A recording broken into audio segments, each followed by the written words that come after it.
శ్రీ గురుచరిత్ర అధ్యాయం 40 శ్రీ గణేశాయ నమః శ్రీ సరస్వత్యే నమః శ్రీ గురుభ్యో నమః.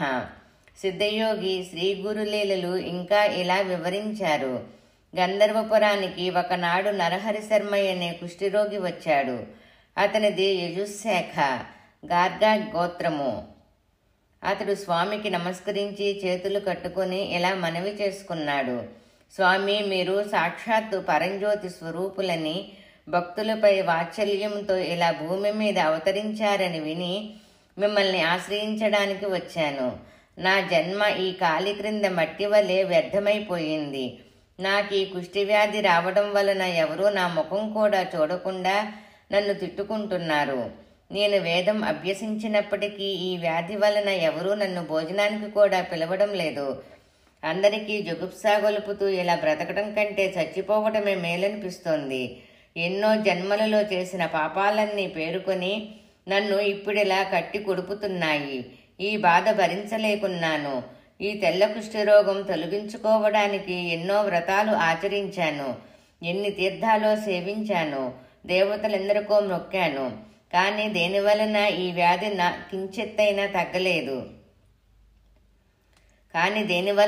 వ్యాధి కించెత్తైనా తగ్గలేదు. చివరకు మీరే దిక్కని ఇక్కడకు వచ్చాను. నాపై మీరు కూడా దయ కలగకుంటే నా ప్రాణాలిక్కడే వదలాలని నిర్ణయించుకున్నాను. నన్ను ఎలాగైనా ఉద్ధరించండి స్వామి అని ఏడుస్తూ సాష్టాంగ నమస్కారం చేశాడు. శ్రీగురుడు అతన్ని కరుణించిలెమ్మని చెప్పి, విప్రుడా, ఇదివరకు ఎన్నో పాపాలు చేశావు కనుకనే నీకు కుష్ఠవ్యాధి వచ్చింది. అది తొలగిపోవడానికి నీకొక ఉపాయం చెబుతాము. దాని వలన నీవు శుద్ధుడివయ్యి దివ్యమైన శరీరాన్ని పొందుతావు అన్నారు. ఇంతలో ఒక వ్యక్తి కొన్ని ఎండుకట్టు పుల్లలు తీసుకుని అటుగా వెళుతున్నాడు. అందులో ఒక మేడు చెట్టు కొమ్మలు కూడా ఉన్నాయి. ఆ చెట్టు ఆ ప్రాంతంలోనే 4 సంవత్సరాల క్రిందట ఎండి మూడైపోయింది.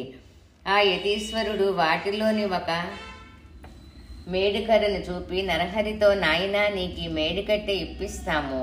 నీవు దానిని తీసుకుని పోయి మా మాట యందు దృఢ విశ్వాసముంచి మేము చెప్పినట్లే చెయ్యి. దానిని సంగమంలోని సంగమేశ్వరాలయం వద్ద భీమానది ఒడ్డున భూమిలో నాటు.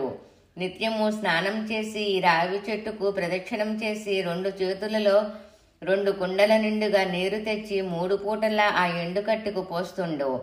అది ఎప్పుడు చిగురుస్తుందో అప్పుడే నీ పాపం పోయి నీ శరీరం స్వచ్ఛమవుతుంది. వెళ్ళు అని చెప్పారు.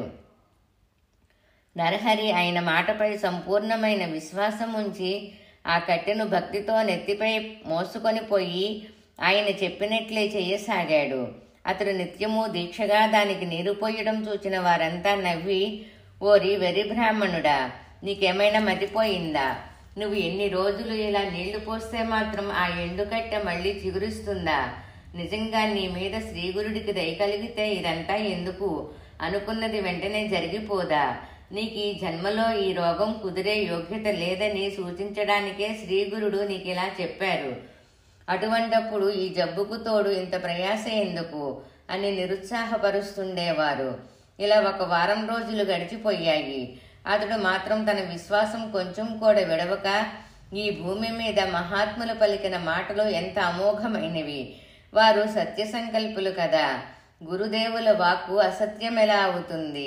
వారి కృప వలన చచ్చిన వారెందరో బ్రతకగాలేనిది ఈ ఎండుకట్టె చిగుర్చడంలో ఆశ్చర్యమేమున్నది అని చెప్పి తాను మాత్రం తన నియమం ప్రకారం చేస్తుండేవాడు. అందరూ అతని పనికి ఆశ్చర్యపోతుండేవారు.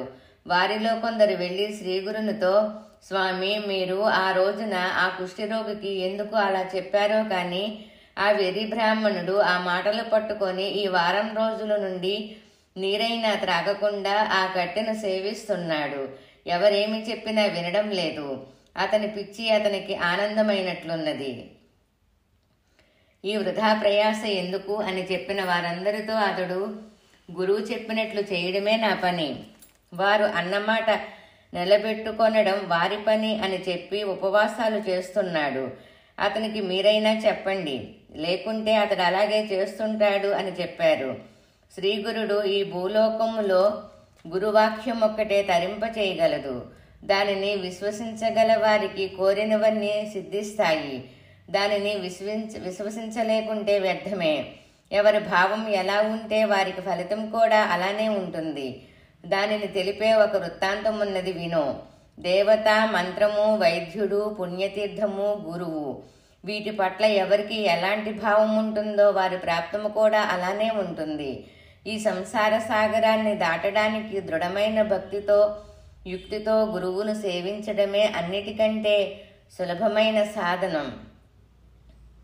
గురువే సాక్షాత్తు పరమేశ్వరుడన్న భావనతో సేవించగల వారికి ఫలితం వెంటనే లభిస్తుంది. పూర్వం పాంచాల దేశాన్ని సింహకేతు అనే రాజు పరిపాలిస్తుండేవాడు. అతని కొడుకు ధనుంజయుడు ధార్మికుడు. ఒకసారి ఆ రాజకుమారుడు వేటకని నిర్జీనమైన ఒక మహారణ్యానికి వెళ్ళాడు.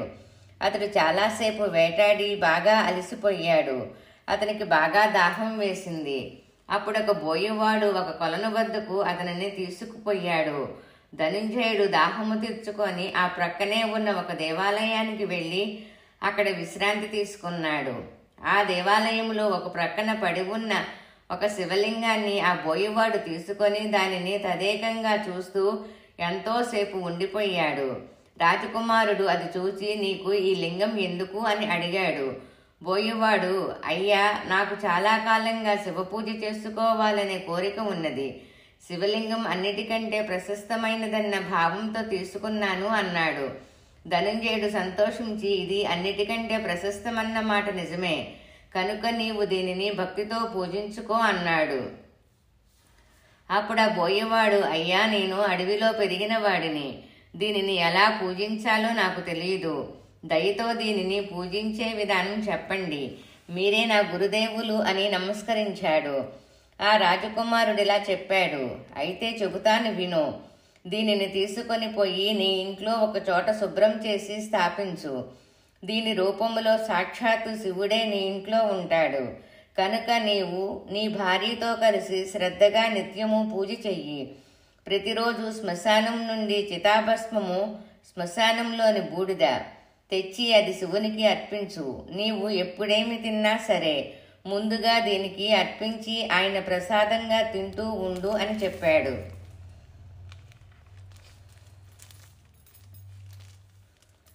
ఆ బోయేవాడు ఇంటికి వెళ్ళి ఆ ప్రకారమే చేయసాగాడు. ఒకరోజు ఎంత వెతికినా అతనికి చితాభస్మం దొరకనే లేదు.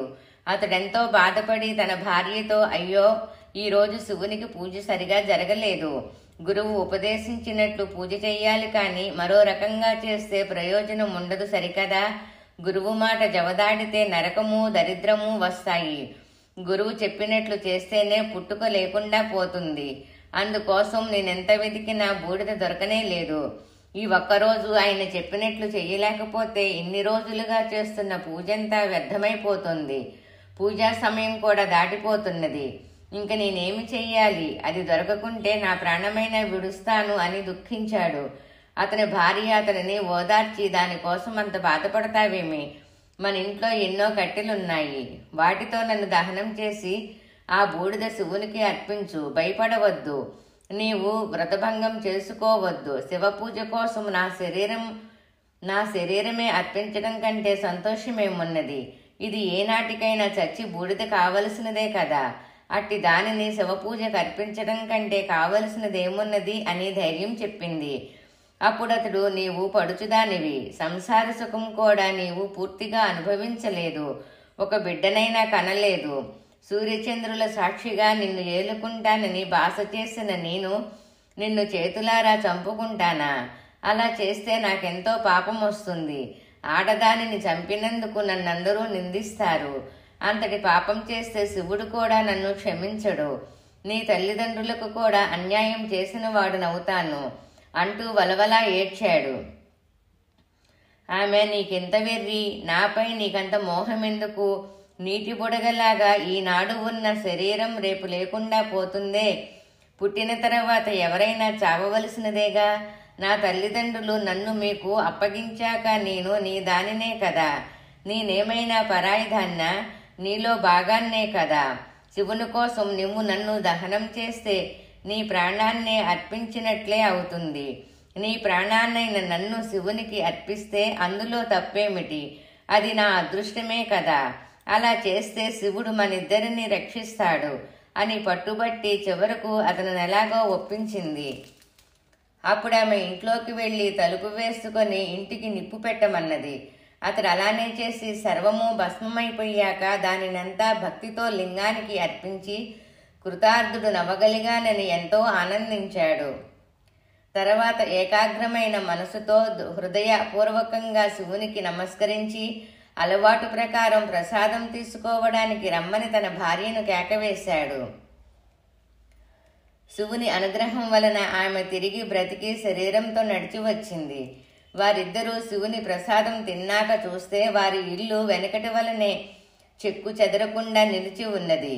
శబరుడు ఆశ్చర్యపడుతుంటే అతని భార్య, స్వామి, 4 ప్రక్కల ఇల్లంటుకొని మండుతున్నా కానీ నాకదేమో ఎక్కడ లేని చలి పుట్టింది. నేను ముడుచుకొని పడుకోగానే గాఢంగా నిద్ర పట్టింది. తర్వాత ఏమైందో నాకు తెలియలేదు. మీరు పిలవగానే మెలకువ వచ్చి లేచి వచ్చాను. ఆహా, ఏమి ఈ ఈశ్వరుని లీల! అనగానే శివుడు వారికి సాక్షాత్కరించాడు. వారు నమస్కరించగానే జీవితంలో వారు 1,000 సంవత్సరాలు స్వర్గలోకంలో నివసించేలా వరమిచ్చి అదృశ్యమయ్యాడు. దేని ఎందైనా పూర్ణ విశ్వాసం ఉండాలే కానీ ఎంతటి ఫలితమైనా లభించగలదు. కనుక ఆ కుష్ఠిరోగి అయిన నరహరి చేస్తున్న సేవకు ఫలితముండకపోదు. ఎవరి భావానికి తగిన ఫలితం వారికి తప్పక లభిస్తుంది అన్నారు శ్రీగురుడు. కొద్దిసేపట్లో స్వామి సంగమానికి వెళ్ళి అక్కడ తమ అనుష్ఠానం పూర్తి చేసుకొని ఆ కుష్ఠిరోగి వద్దకు వెళ్లారు. అతడు ఆయన చెప్పినట్లే ఎంతో భక్తి శ్రద్ధలతో చేస్తుండటం చూచి ఆనందించారు. నరహరి ఆ కట్టెకు నీరు పోసి ఆయన వద్దకొచ్చి నమస్కరించాడు. ఆయన తమ కమండలంలోని నీరు తీసి ఆ ఎండిన మేడికర్ర మీద చల్లారు. మరుక్షణమే అది చిగుర్చింది. అనుష్ఠానానికని సంగమానికి వచ్చిన వారంతా ఆశ్చర్యచకితులై చూస్తూ ఉండగానే అది పెరిగి చిన్న మేడు చెట్టయింది. నివ్వెరపోయి దానిని చూస్తున్న నరహరికి కూడా కుష్ఠరోగం అదృశ్యమయ్యి అతడి శరీరం బంగారు ఛాయితో మెరిసిపోసాగింది. అతడు ఆనంద బాష్పాలు రాలుస్తూ శ్రీగురుని పాదాలకు భక్తితో నమస్కరించాడు. శరీరమంతటా రోమాచింతమవుతుంటే పారవస్యంతో శ్రీగురుని ఇలా స్తుతించాడు. 1,000 సూర్యుల తేజస్సు, 1,000 చంద్రుల చల్లదనం కలిగి దేవతలందరి చేత పూజించబడే విశ్వాశ్రయుడు, భక్తప్రియుడు, శ్రేష్ఠుడువైన అత్రిపుత్రుడువైన ఓ నృసింహ సరస్వతి స్వామి, నీకు నమస్కారము. నన్ను రక్షించు. మోహపాసమనే అజ్ఞానాంధకారాన్ని నశింపచేయగల జ్ఞాన సూర్యుడవు, విశాలమైన నేత్రములు కలవాడువు, భక్తులకు వరములిచ్చే లక్ష్మీపతివి అయిన ఓ నృసింహ సరస్వతి, నీకు నమస్కారము. నన్ను రక్షించు. మనసులో ఉద్భవించిన అరిషడ్వర్గమనే మదగజాన్ని శాసించగల అంకుశము వంటి వారు మీరు. సత్యము, సర్వానికి సారభూతము అయిన పరమాత్మతత్వమే మీరు. భక్తవత్సలుడు, సర్వభూత కర్తయైన పరమాత్మ యొక్క అవతారాలన్నింటిలో శ్రేష్ఠుడువైన శ్రీవల్లభ, ఓ నృసింహ సరస్వతి, నీకు నమస్కారము. ఆకాశము, వాయువు, తేజస్సు, జలము, భూమి అను పంచభూతాత్మకమైన సృష్టికి కర్తవై ఉండి సూర్యచంద్రులే నేత్రములుగా గల సర్వసాక్షివి నీవు. జీవులపై నీకు రాగద్వేషాలు లేకున్నా నీవు భక్తుల పాలిట కామధేనువు. ఓ శ్రీగురు నృసింహ సరస్వతి, నీకు నమస్కరిస్తున్నాను. నన్ను రక్షించు. తామర రేకుల వంటి కన్నులు కలిగి పూర్ణచంద్రుని వంటి తేజస్సు గల ఓ శ్రీగురు, ప్రచండమైన మా పాపాలను పారద్రోలడానికి దండము ధరించి యతివేషధారులైన నరసింహ సరస్వతి, నీకు నమస్కరిస్తున్నాను. నన్ను రక్షించు. మీ పాదకమలాలను వేదాలు, శాస్త్రాలు స్తుతిస్తున్నాయి. నాథ బిందు కళాస్వరూప, నీవు వాటికి కూడా అతీతుడువై ఉండి 3 విధములైన తాపాలతో పీడించబడుతున్న భక్తుల పాలిట కల్పవృక్షమా, ఓ నృసింహ సరస్వతి, నీకు నమస్కారము. నన్ను రక్షించు.